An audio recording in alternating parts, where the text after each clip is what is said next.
എന്നോടൊന്നും പറയാതെ V P പോയത്. തനിച്ച് യാത്ര ചെയ്യാനുള്ള കോൺഫിഡൻസ് ഒക്കെ ഇപ്പൊ വി പിക്കുണ്ട്. അതിനുള്ള തയ്യാറെടുപ്പുകൾ 2 ദിവസമായിട്ട് നടക്കുന്നുണ്ടായിരുന്നു. മോർണിംഗ് വാക്കിന് പോയ കാര്യമൊക്കെ മാളു എന്നോട് സൂചിപ്പിച്ചിരുന്നു. അത് കഴിഞ്ഞു വന്നിട്ട് വി പി പ്രത്യേകിച്ച് എന്തെങ്കിലും സൂചന തന്നിരുന്നോ? ഇല്ല, അങ്ങനെ സൂചനയായിട്ടൊന്നും സംസാരത്തിലില്ലായിരുന്നു. പക്ഷെ അപ്പുവിന്റെ കാര്യം ഞാൻ ബോധപൂർവ്വം മറച്ചു വയ്ക്കുന്നതായി വി പിക്ക് നല്ല സംശയമുണ്ട് മുരളി. അത് വി പിയെ വല്ലാതെ അസ്വസ്ഥനാക്കിയിരുന്നു. ശരിക്കും അപ്പുവിന്റെ കാര്യത്തിൽ എന്താണ് സംഭവിച്ചതെന്ന് വി പി പലവട്ടം ചോദിച്ചിട്ടും ഞാൻ കൃത്യമായി മറുപടി കൊടുത്തില്ലല്ലോ. അതിൻ്റെ ഒരു ദേഷ്യവും പിണക്കവും എന്നോട് പൊതുവേ ഉണ്ടായിരുന്നു. പക്ഷേ ഇങ്ങനെ ഒന്നും പറയാതെ ഇറങ്ങിപ്പോകുന്ന ഞാൻ ഒട്ടും പ്രതീക്ഷിച്ചില്ല. ഇതേതെങ്കിലും സമാധാനത്തോടെ ഇരിക്കെ. വി പിക്ക് മാനസികമായിട്ടുള്ള പ്രശ്നങ്ങളൊന്നും ഇപ്പോൾ ഇല്ലല്ലോ. എവിടെ പോയാലും തിരിച്ചെത്താമെന്നുള്ള കോൺഫിഡൻസും ഉണ്ട്. അപ്പോൾ പിന്നെ പ്രത്യേകിച്ച് പേടിക്കാനൊന്നുമില്ല. എന്നാലും അതല്ലല്ലോ മുരളി. അപ്പുവിന്റെ കാര്യം അന്വേഷിച്ച് ബി പി എന്തെങ്കിലും അബദ്ധത്തിൽ ചെന്ന് ചാടുമെന്ന് എൻ്റെ പേടി. അതുമല്ലെങ്കിൽ ബി പിയെ പരിചയമുള്ള ആരിൽ നിന്നെങ്കിലും ബി പി അപ്പുവിന്റെ യഥാർത്ഥ അവസ്ഥയെപ്പറ്റി അറിയാനുള്ള ചാൻസും ഉണ്ട്. അതറിയുമ്പോൾ ബി പി എന്തെങ്കിലും അവിവേകം, അതോർത്ത് എൻ്റെ ടെൻഷൻ മുഴുവനും. ഹേയ്, അങ്ങനെയൊന്നും സംഭവിക്കില്ല. ഗീത സമാധാനിക്കേ. രാത്രി വി പി മടങ്ങിയെത്തുമെന്ന് നോക്കാം. ഇല്ലെങ്കിൽ നാളെ രാവിലെ നമുക്ക് അന്വേഷണം കുറച്ചും കൂടി ഊർജിതമാക്കാം. വേണ്ടി വന്ന സ്റ്റേഷനിൽ മാൻ മിസ്സിങ്ങിന് ഒരു പെറ്റീഷൻ ഫയൽ ചെയ്യാം. ഞാൻ ഭയപ്പെടുത്താൻ വേണ്ടി പറഞ്ഞതല്ല, ഒരു സാധ്യതയെക്കുറിച്ച് പറഞ്ഞതേ ഉള്ളൂ. നാളെ രാവിലെ ആയിട്ടും വന്നില്ലെങ്കിൽ അതൊക്കെ ഒരു യൂഷ്വൽ പ്രൊസീജിയർ ആണല്ലോ. പിന്നെ പോലീസിന്റെ ഒരു നെറ്റ്വർക്കിലുള്ള അന്വേഷണം ആകുമ്പോൾ ആളെ പെട്ടെന്ന് എവിടുന്നെങ്കിലും കണ്ടെത്താൻ കഴിയും. ഏതായാലും ഗീത സമാധാനത്തോടെ ഇരിക്കെ. എന്തെങ്കിലും ആവശ്യമുണ്ടെങ്കിൽ വിളിക്കാൻ മറക്കരുത്. എപ്പോ വേണേലും വിളിക്കാം കേട്ടോ. ശരി മുരളി. ജോബിന് എങ്ങനെയുണ്ട്? കുഴപ്പമില്ല. കാലിന് ചെറിയൊരു ഫ്രാക്ചർ. 2-3 ആഴ്ച റെസ്റ്റ് വേണം, അത്രേ ഉള്ളൂ. എന്നാ പിന്നെ ഞാൻ ഇറങ്ങട്ടെ ഗീത. ഞാൻ പറഞ്ഞത് ഓർമ്മയുണ്ടല്ലോ, എന്താവശ്യത്തിനും ഏത് സമയത്തും എന്നെ അശ്വതിയെ വിളിക്കാം കേട്ടോ. ബി പി വന്ന ആ വിവരം കൂടെ ഒന്ന് വിളിച്ചു പറഞ്ഞേക്കണേ. ശരി മുരളി. ശരി.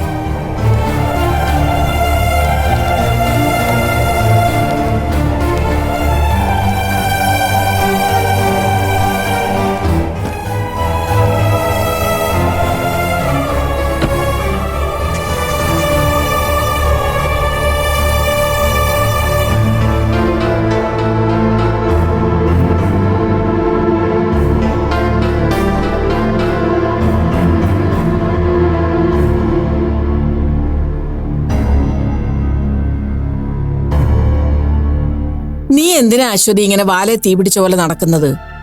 ഡോക്ടർക്ക് കുഴപ്പമൊന്നുമില്ലെന്ന് ഡേസ് ടീച്ചർ തന്നെയല്ലേ നിന്നോട് പറഞ്ഞത്. പിന്നെന്തിനാ ഈ വേവലാതി വെപ്രാളമൊക്കെ? അതല്ലമ്മേ, ടീച്ചർ ചിലപ്പോൾ നമ്മളെ വിഷമിപ്പിക്കേണ്ടെന്ന് കരുതിയായിരിക്കും അങ്ങനെയൊക്കെ പറഞ്ഞത്. യഥാർത്ഥത്തിൽ എന്താ സംഭവിച്ചെന്ന് മുരളീട്ടൻ വന്നാലല്ലേ അറിയാൻ പറ്റൂ. ഇനിയിപ്പൊ കാര്യമായിട്ട് എന്തെങ്കിലും സംഭവിച്ചാൽ തന്നെ മുരളി വന്ന പാടെ അത് നിന്നോട് പറയുമെന്ന് തോന്നുന്നുണ്ടോ? ഏതായാലും ആള് വീട്ടിലുണ്ടേ. അപ്പൊ അതിനും വേണ്ടി ഗുരുതരമായ പരിക്കൊന്നും ആയിരിക്കില്ല. അങ്ങനെ എന്തെങ്കിലും ഉണ്ടെങ്കിൽ മാളു നമ്മളോട് പറയാതിരിക്കൂ. നീ ഒന്ന് സമാധാനിക്കേ.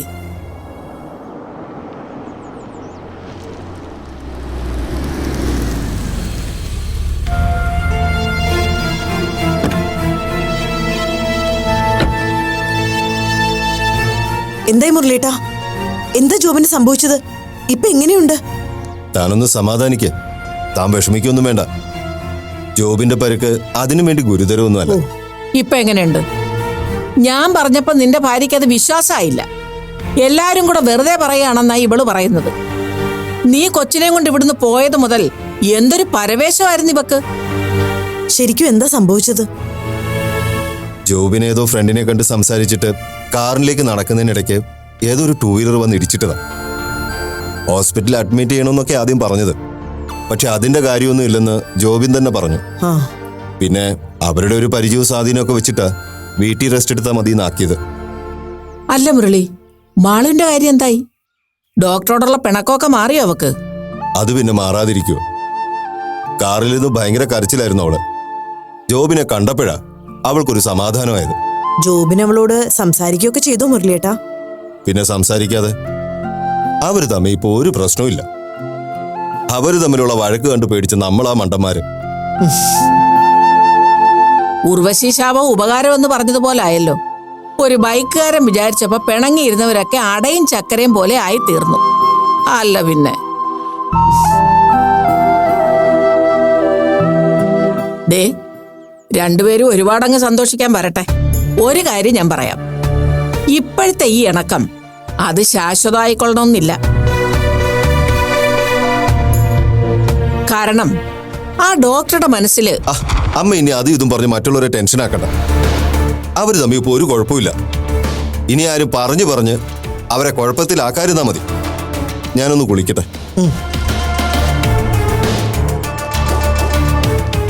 അതൊക്കെ അവനിപ്പോ പറയും. ഞാൻ പറഞ്ഞത് നീ മനസ്സിൽ വെച്ചോ. ആണിന്റെ മനസ്സിൽ സംശയത്തിന്റെ ഒരു തീപ്പൊരി വീണ അതങ്ങനെ കെട്ടുപോകുമൊന്നുമില്ല. അതങ്ങനെ നീറി നീറി അവിടെ കിടക്കും. എന്നിട്ടൊരവസരം വരുമ്പോ കാട്ടുതീ പോലെ ആളി കത്തുകയും ചെയ്യും. അങ്ങനെയാ അതിന്റെ ഒരു മനഃശാസ്ത്രം. അമ്മ വെറുതെ നാക്കെടുത്ത് വളയ്ക്കണ്ട. കുട്ടികൾ തമ്മിലുള്ള പ്രശ്നം തീർന്നല്ലോ. ഇനിയൊരു തെറ്റിദ്ധാരണ അവരുടെ ഇടയിൽ ഉണ്ടാവാതിരിക്കാൻ നോക്കാൻ അവർക്കറിയാം. മുരളിയേട്ടൻ പറഞ്ഞതുപോലെ നമ്മളായിട്ട് ഇടപെട്ട് ഇനി അത് കുളവാക്കാതിരുന്നാ മതി. എന്നാ പിന്നെ അങ്ങനെ വിചാരിച്ചോ. അല്ലേലും ആ ഡോക്ടർ പയ്യൻ വലിയ ആദർശം പറയുമ്പോഴേ അറിയായിരുന്നു അഴകുള്ള ചക്ക ചൊള കാണത്തില്ലെന്ന്. ആ, ഇതൊക്കെ എവിടം വരെ പോവുമെന്ന് നമുക്ക് കാണാം.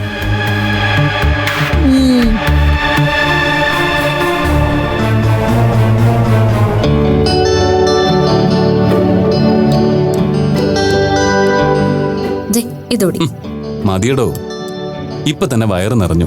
ആഹാ, അത് പറ്റില്ല. ഇതോടി കഴിച്ചേ.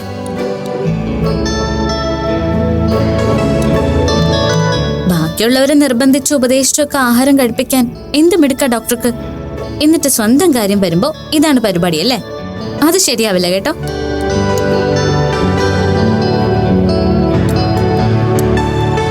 എടോ, താനും മമ്മിയും കൂടി എന്നെ ഇങ്ങനെ മത്സരിച്ച് കൂട്ടാൻ നിന്നാലേ റെസ്റ്റ് കഴിഞ്ഞ് ഞാനിവിടെ എഴുന്നേക്കുമ്പോ തടിച്ച് ചീർത്ത് ഞാനൊരു മൂരിക്കുട്ടനെ പോലെ ഇരിക്കുന്നത് കാണേണ്ടി വരും. പറഞ്ഞേക്കാം.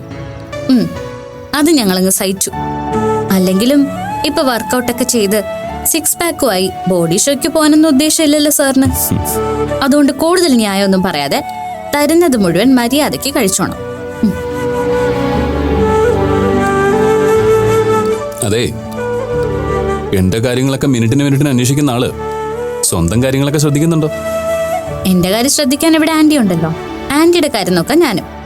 ഞങ്ങളുടെ കാര്യം ഓർത്ത് ഡോക്ടർ വിഷമിക്കണ്ട. എടോ, ഈ സമയത്ത് സാധാരണ എന്തെങ്കിലും സ്പെഷ്യൽ ഫുഡ് നോക്കാനൊക്കെ ഒരു കൊതി തോന്നാറില്ലേ? തനിക്ക് അങ്ങനെ എന്തെങ്കിലും പ്രത്യേകിച്ച് ഇഷ്ടം തോന്നുകയാണെങ്കിൽ പറയണം കേട്ടോ. പറഞ്ഞാ നമുക്കത് ഓർഡർ ചെയ്യാം. എന്താ? ശരി, എന്നല്ലേ എനിക്ക് ഉപ്പിലിട്ട അമ്പഴങ്ങ പുളി വേണം. ഓർഡർ ചെയ്ത് വാങ്ങിത്തരാൻ പറ്റുമോ ഡോക്ടറിന്? അമ്പഴങ്ങ പുളിയോ? എന്റെ കർത്താവേ, ഞാനിനി അതിനോട് പോവും. ഇപ്പൊ മനസ്സിലായില്ലേ ഓർഡർ ചെയ്താ കിട്ടാത്ത ചില ഐറ്റംസ് ഈ കാറ്റഗറിയിൽ ഉണ്ടെന്ന്? പണ്ട് മുത്തശ്ശി ഏതോ റിലേറ്റീവിന്റെ വീട്ടിൽ നിന്ന് കൊണ്ടുവന്നതാ. ഞാനും ആദ്യമായിട്ട് അന്നത് കഴിച്ചത്. പുളിയും ഉപ്പും ചവർപ്പും എല്ലാം കൂടി ചേർത്ത് ഒരു പ്രത്യേക ടേസ്റ്റ് ആയിരുന്നു. അന്നതത്ര രസമായിട്ടൊന്നും തോന്നിയില്ലെങ്കിലും ഇപ്പൊ അത് കിട്ടിയ കൊള്ളാന്നുണ്ട്. അതെയോ? ഇനിയിപ്പോ എന്ത് ചെയ്യും? നമുക്ക് മുത്തശ്ശി ഒന്ന് മണിയടിച്ച് നോക്കിയാലോ? മുത്തശ്ശിയോട് പറഞ്ഞ എവിടെന്നെങ്കിലും സംഘടിപ്പിച്ചു തരാതിരിക്കില്ല. പക്ഷെ അത് വേണ്ട, എനിക്ക് ഡോക്ടർ തന്നെ എവിടെന്നെങ്കിലും കൊണ്ടുവന്നാ മതി. ഞാനോ? അതും ഈ കണ്ടീഷനിൽ കിടക്കുമ്പോഴോ? അതുകൊണ്ടല്ലേ ഈ കണ്ടീഷനിൽ നിന്ന് എത്രയും പെട്ടെന്ന് മാറാൻ വേണ്ടി ഞാൻ കൂടെ നിന്നിങ്ങനെ ശുശ്രൂഷിക്കുന്നത്. ഓഹോ, അപ്പൊ ഈ കെയറിങ്ങിന് പിന്നിൽ ഇങ്ങനൊരു ദുരുദ്ദേശം കൂടി ഉണ്ടല്ലേ? എന്നാലേ ഞാനൊരു സത്യം പറയട്ടെ. അല്ല, ഇത്രയും സ്നേഹത്തോടെ അടുത്ത് നിന്ന് ശുശ്രൂഷിക്കാൻ പ്രിയപ്പെട്ട ഒരാൾ കൂടെ ഉണ്ടെങ്കിൽ ഇടയ്ക്കിടയ്ക്ക് ഇങ്ങനെ ആക്സിഡന്റ് ഉണ്ടാവുന്നത് നല്ലതാണേ. ഒന്ന് ചുമ്മാതിരിക്കുന്നുണ്ടോ? നാക്കെടുത്ത വേണ്ടാത്ത കാര്യം തന്നെ പറഞ്ഞോളൂ. ഞാനൊരു തമാശ പറഞ്ഞല്ലേടോ. വേണ്ട, തമാശയ്ക്ക് പോലും ഇങ്ങനൊന്നും പറയണ്ട. അങ്കിളും ആന്റിയും ആയിരിക്കും. ഇതെന്താ മിസ് കോൾ അടിച്ച് കളിക്കുന്നത്? മതിയടോ, താൻ ചെന്ന് വേഗം ഡിന്നർ കഴിക്ക.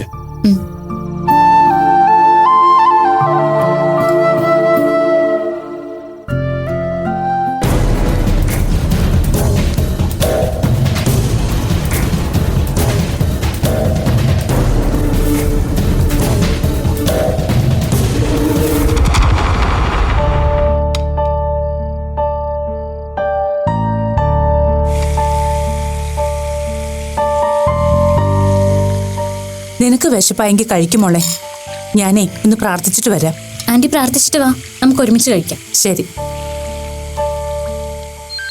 മാളു, നിന്റെ ഫോൺ അടിക്കുന്നു. ആ ചിലപ്പോ വീട്ടിൽ നിന്നാവും. ആ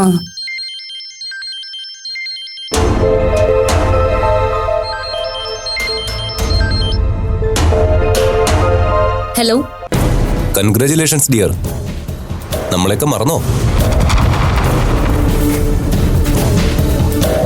ഹലോ മിസ്സസ് മാളവിക ജോബിൻ.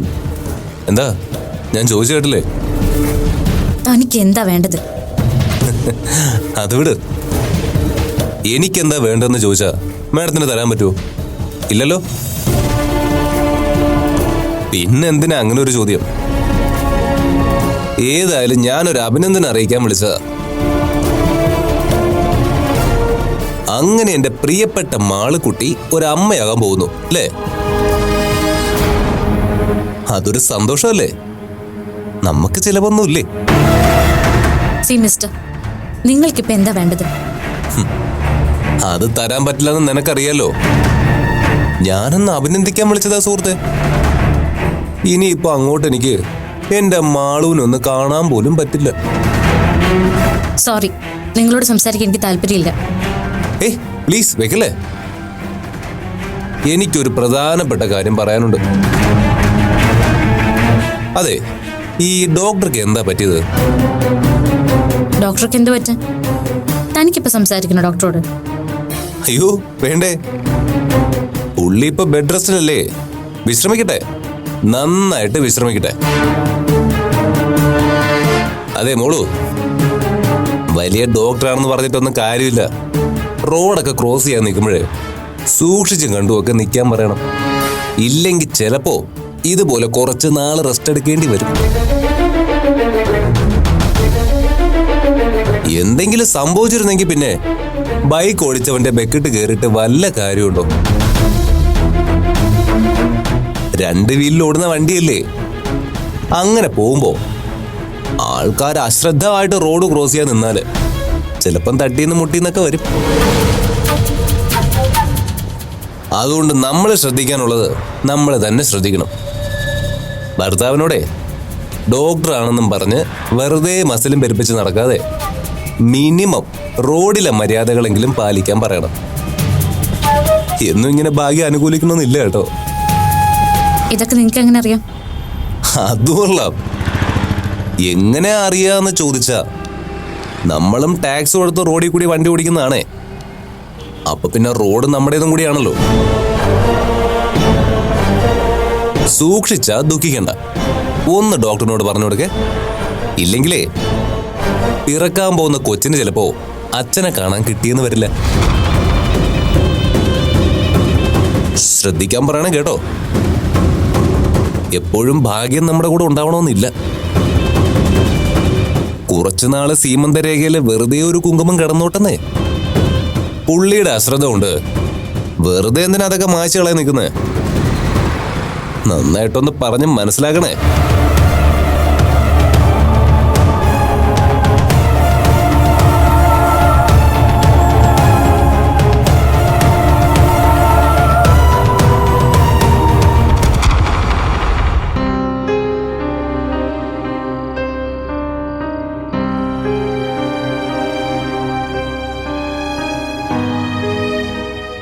ആരാടോ വിളിച്ചത്? മുരളിയങ്ങളാണോ അതോ മുത്തശ്ശിയോ? അത് അച്ഛനായിരുന്നു. എന്താ വിശേഷിച്ച്? ഒന്നുമില്ല, വെറുതെ വിളിച്ചതാ.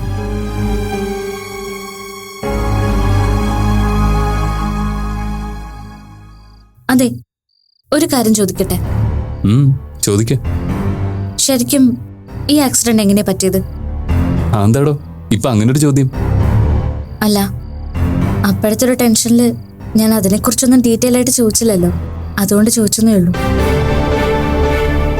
റോഡ് ക്രോസ് ചെയ്യുമ്പോ 2 വീലർ വന്നിടിക്കായിരുന്നോ? അതേന്നേ. ഞാൻ എന്നാ വളരെ കെയർഫുൾ ആയിട്ടാ റോഡ് ക്രോസ് ചെയ്തേ.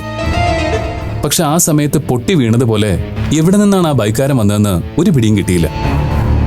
എന്നിട്ട് അയാൾ നിർത്താതെ പോവായിരുന്നു? ഞാൻ പെട്ടെന്ന് വെട്ടിത്തിരിഞ്ഞതുകൊണ്ട് വലിയ കുഴപ്പമൊന്നും സംഭവിച്ചില്ല. അയാളെന്താ നിർത്താതെ പോയത്? അത് അയാളോട് ചോദിക്കണം. പാവം, ആൾക്കാരൊക്കെ കൂടുന്നതുകൊണ്ട് പേടിച്ചു പോയിട്ടുണ്ടാവും. എന്നാലും അയാളെ കണ്ട ഡോക്ടർക്ക് മുഖം ഓർമ്മയുണ്ടാവില്ലേ? അതെങ്ങനെ? അയാൾ ഹെൽമെറ്റ് വെച്ചിട്ടുണ്ടായിരുന്നില്ലേ? അപ്പോഴത്തെ ഒരു ദേഷ്യത്തിന് കേസ് കൊടുക്കണമെന്നൊക്കെ തോന്നിയത്. പിന്നെ പോട്ടേന്ന് വെച്ചു. ഭാഗ്യത്തിന് എനിക്ക് വലിയ കുഴപ്പമൊന്നും പറ്റിയില്ലല്ലോ. അത് ഡോക്ടർ ഒഴിഞ്ഞു മാറിയതുകൊണ്ടല്ലേ? അയാൾക്ക് ദയ തോന്നിയിട്ടൊന്നല്ലല്ലോ. ഇങ്ങനെയുള്ള ആൾക്കാർക്കെതിരെ കേസ് കൊടുക്കുക തന്നെയാ വേണ്ടത്. എന്താ ഇതൊക്കെ അങ്കിളിന്റെ ഉപദേശമാണോ? ആ പോട്ടെ, ഇനി ഒരു അവസരം വരുമ്പോ നമുക്ക് കേസ് കൊടുക്കുന്നതിനെ പറ്റിയൊക്കെ ഗൗരവമായിട്ട് ആലോചിക്കാം. തൽക്കാലം താവന്ന് കിടക്കാൻ നോക്ക്, എനിക്ക് ഉറക്കം വരുന്നു.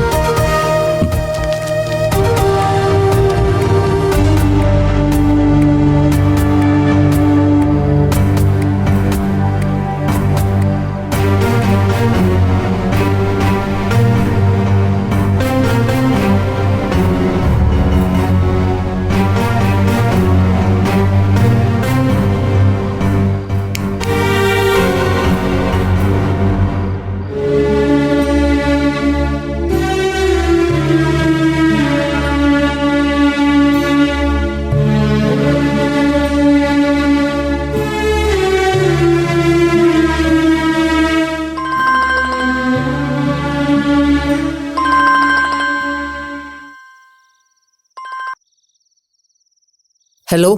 ആ ഗീതേച്ചി, BP ഏട്ടന്റെ എന്തെങ്കിലും വിവരം അറിഞ്ഞോ? ഇല്ല അശ്വതി, ഞാനും വെയിറ്റ് ചെയ്യാ. ഇതുവരെ VP വരികയോ വിളിക്കുകയോ ഒന്നും ചെയ്തിട്ടില്ല. ഈശ്വര, BP ഏട്ടൻ ഇത് എന്ത് ഭാവിച്ചാ? അല്ല, കാറിലാ പോയിരിക്കുന്നെന്ന് മുരളിയേട്ടൻ പറഞ്ഞു. ഡ്രൈവ് ചെയ്യാൻ VP ഏട്ടൻ കുഴപ്പമൊന്നുമില്ലേ? അതിനുള്ള കോൺഫിഡൻസ് ഉള്ളതുകൊണ്ടായിരിക്കുമല്ലോ VP കാറും എടുത്ത് പോയത്. അത് മാത്രമല്ല അശ്വതി, പേഴ്സും ക്രെഡിറ്റ് കാർഡും ഒക്കെ കയ്യിൽ കരുതിയിട്ടുണ്ട്. ഓ, അപ്പൊ കരുതിക്കൂട്ടി തന്നെ ആള് പോയിരിക്കുന്നത്. എവിടേക്കാണെങ്കിലും BP ഏട്ടനൊന്ന് പറഞ്ഞിട്ട് പോയാലെന്താ? വെറുതെ വീട്ടിരിക്കുന്നവരെ കൂടി ടെൻഷൻ അടിപ്പിക്കാൻ. ഒരു കാര്യം ചെയ്യ് ഗീതേച്ചി, ഞാനിപ്പോ മുരളിയേട്ടനെ അങ്ങോട്ട് വിടാം. മുരളിയേട്ടന്റെ കൂടി ഇങ്ങോട്ട് പോരെ, നമുക്കിന്ന് ഇവിടെ തങ്ങാം. ചേച്ചി തനിച്ചവിടെ നിൽക്കണ്ട. അതൊന്നും വേണ്ട അശ്വതി, ഞാനിവിടെ ഇരുന്നോളാം. അഥവാ രാത്രി എങ്ങാനും VP വന്നാലോ? ഓ, അതും ശരിയാണല്ലോ. ഞാൻ കൂട്ടിന് വരണോ ഗീതേച്ചി? അതിൻ്റെ ഒന്നും ആവശ്യമില്ല അശ്വതി. എന്തെങ്കിലും വിവരം കിട്ടിയാൽ ഞാൻ അങ്ങോട്ട് വിളിക്കാം. ശരി ഗീതേച്ചി. അതെ, നീ ഇതെന്തു ഭാവിച്ച? എന്താ? അല്ല, അവരെ ഇങ്ങോട്ട് എഴുന്നള്ളിക്കാഞ്ഞിട്ടാണോ നിനക്കിപ്പം? ദേ അശ്വതി, ഒരു കാര്യം ഞാൻ പറഞ്ഞേക്കാം. കാര്യം പണ്ട് അയൽക്കാരും കൂട്ടുകാരും ഒക്കെ ആയിരുന്നിരിക്കാം. എന്ന് വെച്ച് ഇനി ആ ബന്ധവും സ്നേഹവും ഒക്കെ കൊണ്ടു നടക്കാതിരിക്കുന്ന ആ നല്ലത്. എത്രയൊക്കെ ആയാലും അവരൊരു സ്ത്രീയല്ലേ അമ്മേ? ഈ സിറ്റുവേഷനിൽ വീട്ടിൽ തനിച്ചാവുമ്പോ എന്തെങ്കിലും ഒരു സഹായം വേണോന്ന് ചോദിക്കേണ്ട മാന്യതയെങ്കിലും നമ്മൾ കാണിക്കണ്ടേ? അതൊക്കെ ശരി തന്നെ. പക്ഷെ അങ്ങനൊരടുപ്പം കാണിക്കത്തക്ക ചുറ്റുപാടില്ല അവിടെയെന്ന് നിനക്ക് നന്നായിട്ട് അറിയാലോ. നിന്റെ നല്ല മനസ്സുകൊണ്ട് ഗീതയെ നീ ഇങ്ങോട്ട് ക്ഷണിച്ചെന്നിരിക്കും. അവർ ചിലപ്പോൾ വന്നെന്നും ഇരിക്കും. അതുവരെ കാര്യങ്ങൾ ശരിയായിരിക്കും. പക്ഷെ അത് കഴിഞ്ഞ് അതിന്റെ പേരും പറഞ്ഞ് പണിക്കരും അപ്പും ഒക്കെ ഇവിടെ കിടന്ന് ചുറ്റിത്തിരിയാൻ തുടങ്ങും. അത് വീണ്ടും കാര്യങ്ങൾ വഷളാക്കിയുള്ളേ. അതൊക്കെ മുൻകൂട്ടി കണ്ടുകൊണ്ടാ അമ്മാതിരി അടുപ്പത്തിനും ബന്ധത്തിനും ഒന്നും നമ്മളായിട്ട് മുൻകൈ എടുക്കണ്ടെന്ന് ഞാൻ പറയുന്നത്. ദേ, ഒന്നാമതൊരു ഗർഭിണി കൊച്ചുള്ളതാ ഇവിടെ. ആ പണിക്കര് മോള് ഇവിടെ വന്ന് എന്തെങ്കിലും പ്രശ്നം ഉണ്ടാക്കിയാ അത് മാളുവിനെ കൂടെ ബാധിക്കുവേ.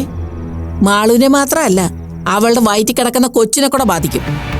അറിഞ്ഞു വെച്ചോണ്ട് എന്തിനാ അശ്വതി വെറുതെ വേലി കിടക്കുന്നിടത്ത് തലേ ചുറ്റാൻ നിൽക്കുന്നേ?